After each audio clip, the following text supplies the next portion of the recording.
আসসালামু আলাইকুম। আমার স্ক্রিনে যে ভাইয়ের ছবিটি দেখতে পাচ্ছেন, ইনি একজন সৌদি প্রবাসী। তো ইনি খুব আক্ষেপ করে বলেছেন যে 9 বছর প্রবাসী থেকে 45 লক্ষ টাকা পরিবারকে দিয়েছি। সো এখন যখন পরিবারের কাছে 4-5 লক্ষ টাকা চাইলাম ব্যবসা করার জন্য, তো পরিবারের লোকজন বলতেছে, মানে আমার বাবা মা বলতেছে, কিসের টাকা, আমাদের কাছে কোনো টাকা পয়সাই নাই।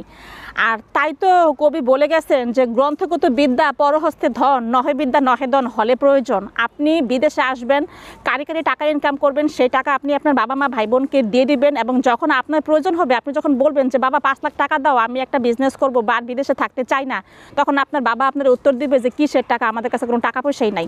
আপনি যখন বলবেন যে কেন বাবা, আমি তো বিগত 10 বছরে প্রায় 50 লাখ টাকা দিয়েছি বা 1 কোটি টাকা দিয়েছি, আসলে যার ইনকাম যেমন সেই ইনকাম অনুযায়ী টাকা দেশে পাঠায়। আর আমাদের প্রবাসী বাংলাদেশি ভাইরা কিন্তু বেতনটা পাওয়ার পর মানে নিজের পকেট খরচটা রেখে সব টাকাই কিন্তু আমরা দেশে পাঠিয়ে দিই, এবং অনেক ভাই আছে যে নিজের খাবার খরচের টাকাটাও রাখে না। ঠিক আছে, তো আজকের ভিডিওটা এই জন্য বলতেছি যে আপনারা যারাই প্রবাসে থাকেন তারা সব টাকা পরিবারকে দিয়ে দিবেন না, এবং যখন একটা নির্দিষ্ট সময় আপনি 10 বছর 15 বছর বা 20 বছর প্রবাসে থাকবেন, থাকার পরে যখন দেশে যাবেন এবং বলবেন যে কিছু টাকা দাও, আমি এটা ব্যবসা করি, তখন কিন্তু আপনার পরিবারের লোকজন বলবে যে কিরে, তুই 20 বছর বিদেশে থেকে কি করলি, তুই 5 লাখ টাকাও জমাতে পারলি না। কিন্তু আপনি যে পরিবারের কাছে 50 লাখ টাকা দিয়ে দিয়েছেন, এবং সেই টাকা হচ্ছে যে পরিবার তাদের চাহিদার পিছনে খরচ করে ফেলছে, এটা কিন্তু তারা কখনো স্বীকার করবেন না। অতএব প্রবাসী ভাইয়েরা সবাই সাবধান।